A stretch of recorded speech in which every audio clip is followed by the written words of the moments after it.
Sayang. Huwag kayong gagaya sa akin.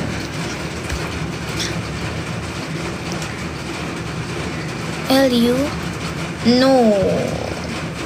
Hindi po. Nagla yung sakit ko. Lumalabas. Hindi po La Union. NU po. Ba't ka nag-stop po? Hindi naman. Nagtawag dito? Nag-shift.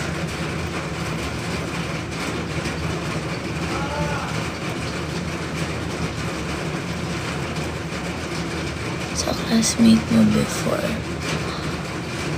Tawag dito? Hindi. Kasi, hindi ko na pinasukan yung time na parang, tawag dito, nag-breakfast. Nung time na parang hindi ko na pinasukan yung ibang sub ko. Kaya yun. Plus, malayo kasi yung course ko noon sa nursing. So, ang nakuha ko lang sa nursing is yung minors. Ang majors nila, may majors na sila ng first year. Well, ako nun, wala pa naman kaming masyadong majors ng first year ako sa Polsci. Second year, kami may major. Dito sa nursing, puro major yung nakuha kong subject Kaya, pero may mga nakuha na akong major sa second, third, fourth.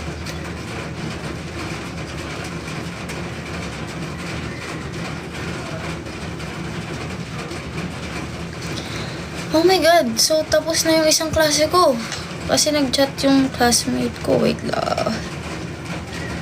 Oh my God! Isang klase na lang. Wala na akong klase. Pagkatapos nun, 2 lang subject ko ngayon eh. Nag-ayos pa ako. Ano ba yan? Ayan, sinasabi ko. Dapat tinantay ko na lang. Hala, naka-online class na din yung pinsan ko. Ano na yung section ko. Pasok ka na, te. Online class lang kami. Wala pang sinesend na link. Sabi pa ng, wala pa tayo G-class, sabi ng kaklase ko. So, it means, tapos na yung subject namin, first subject. Wala yung teacher.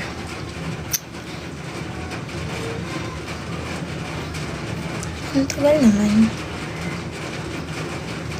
Okay. Last class. Anong oras yung second class ko? Wait. Tapos na yung first So, wait lang. I-check natin. Nasaan na yung ko? Diba? Feeling nila tuloy walang online class. Naka-ready na kami. Naka-ready na yung section ko. Ano ba? Ngayon lang ako ginanahan pumasok. Ano ba? Feeling ko walang online class. Kaya wait lang. Anong next subject? Tapos na yung first subject eh.